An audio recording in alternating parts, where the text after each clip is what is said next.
Welcome back to the deep dive. Today, we are settling in for something a little different. Oh, yeah. I want you to picture a snowy night in upstate New York. It's December 13th, 1965. It's quiet, it's bitterly cold outside, and inside a small back room, a man is taking furious notes. While his wife is speaking in a voice that isn't quite her own. Exactly. And in the center of the room, there's a candle flame that is doing things that, well, physics says it absolutely shouldn't be doing. It really creates an atmosphere, doesn't it? Yeah. We're looking at a session that I think perfectly encapsulates why the Seth material is so enduring. How so? It balances these, spooky physical phenomena like pyrokinesis with these incredibly grounded, almost domestic psychological insights. It's like the Twilight Zone meets a family therapy session. That's a perfect way to put it. So yeah, we are looking at session 217 of the early sessions, book 5 of the Seth material. The date of record, as I mentioned, is December 13th, 1965. And before we get into the melting wax and the dream telepathy, we should probably do the housekeeping. Right. Got to get that out of the way. First, just a reminder to everyone listening that this deep dive is distributed completely free of charge on all major platforms, and it's for educational purposes. We're here to explore, to discuss, and hopefully to learn something. And we absolutely have to give credit where it's due. The material we are covering comes directly from the Seth material, which is published by the New Awareness Network. And we can't stress this enough. If you find your mind sort of blown by what we talk about today, and it probably will be, you really need to go to the source. We always encourage you, the learner, to go straight to the text. You can find these books and a lot more at sethcenter.com/the early sessions. It's a real treasure trove of information. We can, only just scratch the surface in a single section here. Okay, so mission statement for today. We're going to unpack how consciousness interacts with physical matter. That's the candle. That's the candle.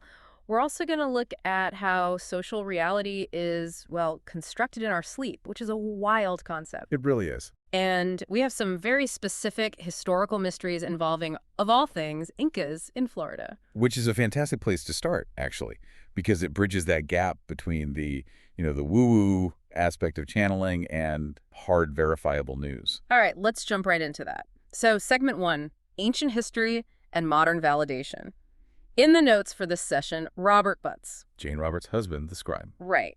He mentions an unscheduled session from back in October where Seth just casually dropped this bombshell. He claimed that Incas had once built settlements in Florida. Right. And you have to put yourself in that mindset. To the average person in 1965 or even now, that sounds a bit out there. Completely. We think Incas, we think Andes, Peru, high altitudes, incredible stonemasonry. Florida is, well, it's a swamp. It doesn't seem to fit the profile at all. Not in the slightest. It sounds like something you'd find on a conspiracy forum at 3 in the morning. And Rob and Jane, they didn't know if it was historically true or not. They just wrote it down. But then you fast forward to this session in December.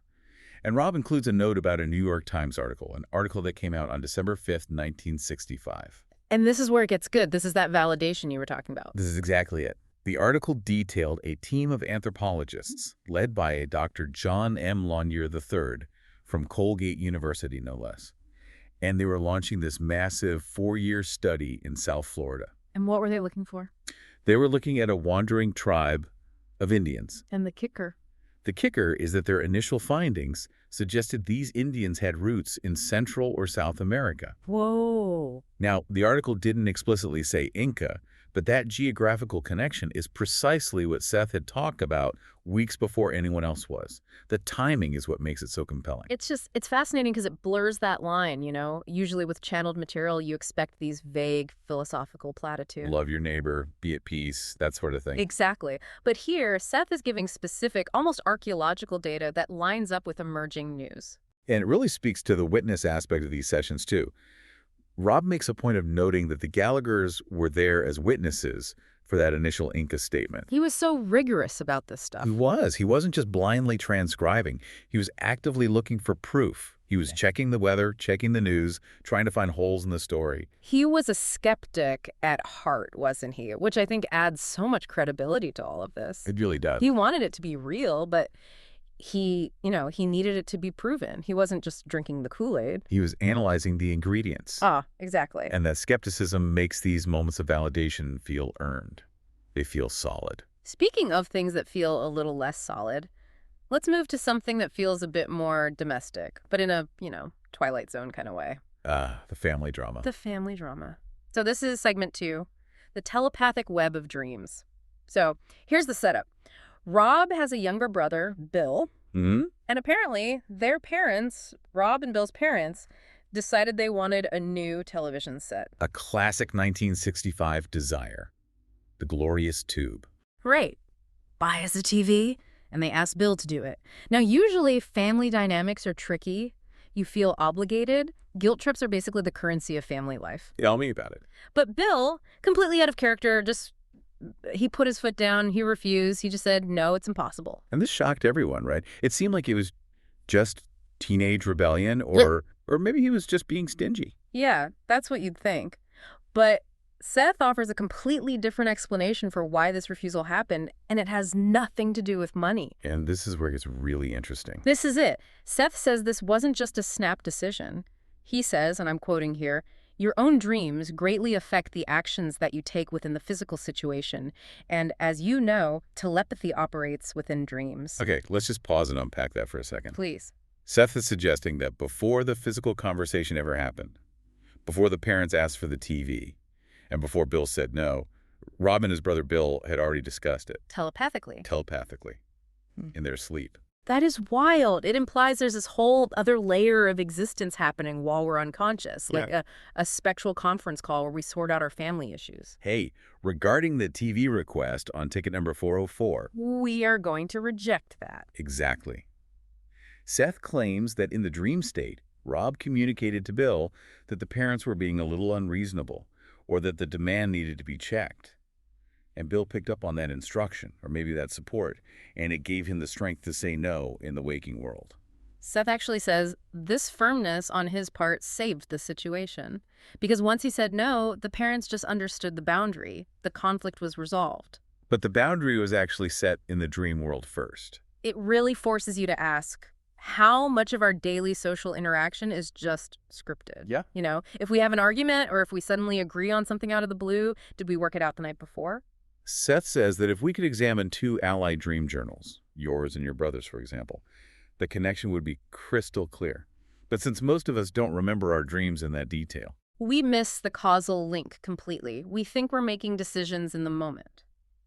but we're really just acting out a play that we wrote during the night.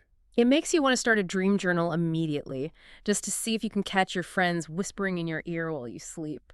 It really does. Yeah. It reframes sleep not as this passive recharge time, but as an active communicative state where a lot of the heavy lifting of our relationships happens. So if you wake up angry at your partner for no reason, Maybe you two are really going at it in the astral plane all night. it's a distinct possibility. Mm-hmm. Speaking of heavy lifting, let's go even deeper. We're talking about the soul itself now. Segment 3, reincarnation and the soul's trajectory. This session gets into some really heavy metaphysical territory regarding Rob and his brother. It starts with a dream analysis, which, on the surface sounds totally surreal. Rob had a dream involving a fetus, a waterfall, and a swing. Standard dream logic, right. Totally bizarre. But Seth breaks down the symbolism in a way that is incredibly specific to their individual life paths. Okay, let's break it down. The fetus. Seth says the fetus represents Rob's brother, Bill. Specifically, Bill being born again within the physical universe. It's a symbol of return, of coming back. And the waterfall, what about that? The waterfall, he says, represents physical death, a transition, the water flowing over the edge, changing state. And the swing, that seems a bit random. The swing represented Rob's perspective. He was viewing Bill as swinging free from family karma, but still being involved in it, swinging back and forth. But the real revelation here is the divergence, the different paths of the two brothers. This part. This gave me chills when I read it. Me too. Seth bluntly tells Rob that he, Rob, the entity known as Joseph, will not be born again physically. This is it for him. This is the last rodeo. But Bill's coming back. It's a fascinating contrast. And Seth gets so specific, he mentions that they will both die at an old age, but Bill will go first. He says, he went first, however, because he will die shortly before you. He will live to old age. And then he adds this detail. He will take particular joy in watching his own children develop. And that specific detail taking joy in watching children develop is linked to a past life, isn't it? It is. Seth suggests Bill didn't develop to full maturity in a past life, so he's compensating now. He has this deep, unfulfilled need to experience the full cycle of biological growth. It's like he has a checklist, a list of experiences he needs to complete before he can move on. But then there's this phrase Seth uses to describe why Bill is coming back and Rob isn't. He says Bill is impulsively drawn to things of Earth. That is such a profound statement. It really is. Impulsively drawn to things of Earth. It suggests that reincarnation isn't just a mandatory sentence you have to serve. It's an addiction or a magnetism. Some souls are just captivated by the physical sensation, the drama, the weather. Speaking of weather, there's a note about climate. Seth says they both originated in a cold climate, which is why there was snow in the dream. But Bill will be born next time in a warm climate. It paints this picture of the soul not as some abstract ball of light, but as a traveler with preferences. I like the cold, now I want to try the warm. I missed out on raising kids, so I'm doing that next. It makes the whole afterlife process feel very human. It's driven by desire and curiosity. It does, and it raises the question for you, the listener. Are you the type who is impulsively drawn to Earth? Do you love the smell of rain and the taste of pizza enough to come back and do it all again? Or are you, like Rob, ready to avert the barrier and move on to whatever's next? It's the ultimate question of attachment, really. Rob has, through his work or his development, reached a point where he doesn't need the physical classroom anymore. Bill still wants to play in the sandbox. And neither is wrong. They're just at different stages. It puts a whole new spin on the idea of FOMO, fear of missing out on Earth itself. Exactly. Okay, so we've covered ancient Incas, dream arguments, and the trajectory of the soul. Now, let's talk about fire. Segment 4. Pyrokinesis and the candle experiment. This is the part of the session that just feels the most cinematic. You really have to imagine the setting. You do. Yeah. It's a dark room. The windows are closed. There are no drafts. And there's this large 2-inch diameter candle just burning in the middle of the room. And Seth, through Jane, is in a deep trance. And things start getting weird with the flame. Rob records that the flame shoots up to 2 inches in height. That is twice its normal size. And it just stays there. And this isn't just a flicker, it's sustained. Rob even mentions that it's burning so high and so hot that it's creating black smoke. That's incomplete combustion. That means a serious amount of fuel is being pulled up that wick, way more than normal. And Rob, being the careful observer he is holding his breath. He's checking the windows. He's making sure he isn't influencing it. But Jane reports a physical sensation. She feels a sideways thrust of energy leaving her body and hitting the candle. And Seth explains this in such a matter-of-fact way. He doesn't say, "Behold my power," or anything dramatic. No, not at all. He just says it is a rather simple matter of directing basic energy along certain lines outside of the physical organism. Everyone does this subconsciously to begin with. That's the aha moment for me. Seth is claiming that psychokinesis, moving matter with your mind, isn't a miracle. It's mechanics. It's just mechanics. We all do it. We just don't know how to consciously control it.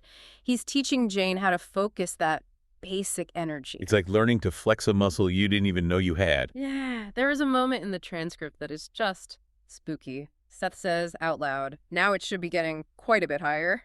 And Rob notes that the flame immediately climbs. It responds to the voice, to the command. And then the delayed reaction. After the session ends, Jane is out of trance, she's lying on the bed, and the flame shoots up again. It's like there was residual energy in the room, a charge that hadn't fully dissipated yet. It really challenges your whole view of reality. I mean, if a voice in a dark room can make a fire grow, what else can it do? Well, Seth would say it's all the same energy. The energy that makes the flame grow is the same energy that projects a thought into your brother's dream. It's all just manipulation of the root material of the universe. Exactly. Which brings us to another form of manipulation, or rather perception, segment 5, the envelope test. This was a regular feature of their sessions, wasn't it? Oh, yes. It was their way of testing Seth's clairvoyance. Rob would seal a drawing or an object in a double envelope. Jane had absolutely no idea what was inside. And Seth would try to describe it. Right. And in this session, the object was a ballpoint pen drawing of a dog. It was drawn by Rob's 4-year-old nephew, David. A cute, simple target. A very simple target. And the results are this fascinating mix of direct hits and what you might call associative wandering. Okay, let's look at the hits. Seth says the number 12. And Rob puts it together. The month was December, the 12th month. There were 12 people at the family gathering where the drawing was made. And the drawing was made on December 12th. That's a triple hit on the number 12. That's uncanny. Okay, then Seth mentions round shapes and a table. The drawing was made at a round dining table, and the kids were playing around a round coffee table, another direct hit. The color yellow. And this is interesting. The drawing was in black ink, but the nephew, David, had described the dog he was drawing as a yellow dog. So Seth picked up the intent, the mental image of the artist, not just the physical ink on the paper. He's reading the mind of the 4-year-old creator. It's not remote viewing the paper, it's remote viewing the consciousness behind the paper. Incredible. And then there's the phrase, something missing, someone who could not come. Rob notes that his niece, Linda, was the only family member missing from that gathering. She couldn't make it. So Seth picked up on the absence in the room's energy. But it wasn't perfect. There were misses. Seth mentioned a stopwatch. And Rob couldn't connect that to anything at all. And he also mentioned a summer scene and water. Which Rob thinks might have been a confusion.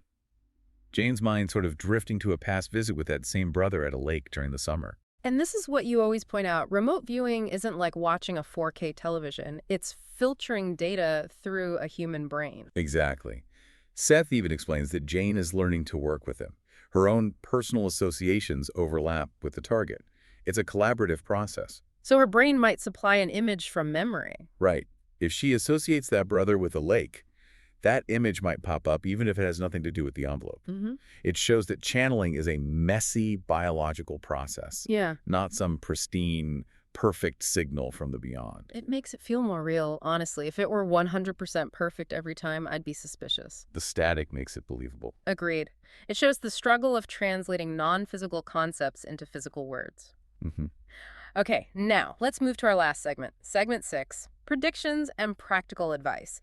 Because Seth isn't just about parlor tricks and spooky phenomena, he gives some very practical life coaching here. And for Rob, the starving artist, he has some very good news. Money, the universal stressor.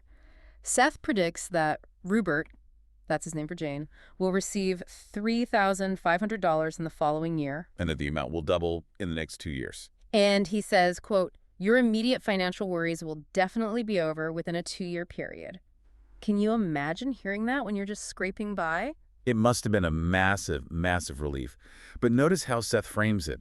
It's around Rubert's book. He says the book will do well. He's validating their work. He's telling them to keep going, that the payoff is coming. He also gives Rob some very specific advice about his painting. He tells him to take a sketch pad to parties. This I love. Yeah. Because he doesn't say take a sketch pad so you can practice drawing hands. Yeah. He says take it so you can pick up intuitional data concerning various personalities in action. So art is psychic spycraft. In a way. Seth is saying that the act of sketching forces you to tune into the energy of the subject. It's a way to channel psychic intuition. When you draw someone, you aren't just capturing their nose. You're capturing their vibe, their secrets, their emotional state. It turns art into a metaphysical exercise. And speaking of parties and personalities, we have to touch on the social dynamics. There's a mention of a guy named Mark Bill McDonald. Ah, yes. The love life of Bill McDonald. This is the humorous human side of the sessions. Apparently, Bill was smitten by a girl, totally ignored Jane and Rob at a dance. And then suddenly broke up with her. Right. And Seth's take on it isn't Bill is a jerk. It's much more philosophical than that. What does he say? He says that socializing stretches the sympathies and understanding. He points out that even though Bill was acting weirdly, Rob and Jane did him a service by just hanging out with him. He says he stretches you, and you both benefit. It's a nice reminder that even annoying social interactions have value. They make us more complex, more empathetic human beings. Even when your friend ignores you for his new girlfriend, it's all just grist for the soul's mill. So we've covered a lot of ground today. We've gone from Incas in Florida to dream telepathy, from 2-inch candle flames to a 4-year-old's drawings. What does it all mean? What's the takeaway? Well, if we zoom out, I think the core message of session 217 is interconnectedness. Okay, let's unpack that. We tend to think of ourselves as isolated individuals, you know. Yeah. I am here, you are there, my dreams are in my head, the candle is on the table. But Seth is showing us that those boundaries are porous. Right. They're not as solid as we think. Not at all. My dreams can influence your decisions. My focus can make a physical fire grow. My artistic attention can read your soul. We are constantly leaking into each other. It's a web, a giant invisible web of consciousness. And we are just learning how to tug on the strings.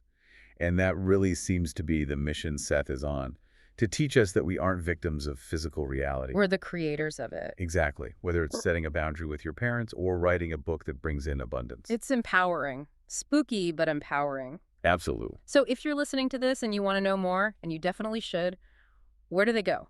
You need to read the source material. We've been discussing the early sessions, Book 5. You can find it at sethcenter.com. The early sessions, the New Awareness Network publishes these, and they are essential reading for anyone interested in this stuff. And we really encourage you to support the publishers so these archives stay available for everyone. Definitely. Now, before we sign off, I want to leave you with a thought, a provocative thought. Okay, let's hear it. We talk about Rob and his brother. Rob is on his last life. He has, in Seth's words, averted the barrier. Bill, on the other hand, is coming back. He is impulsively drawn to things of Earth. It's the ultimate choice. So, listener, look around you right now. Look at your life, the coffee you're drinking, the stress of your job, the beauty of the sunset, the annoyance of traffic. Do you love it? Are you addicted to it? Or are you ready to graduate? If you had the choice right now, come back for another round of Earth or move on to something completely unknown, what would you choose? Are you an impulsive tourist of Earth, or are you ready to pack your bags for good? That is a question worth dreaming about tonight. Mm-hmm. Thanks for joining us on the deep dive. We'll see you in the next reality. Or the next dream. Good night.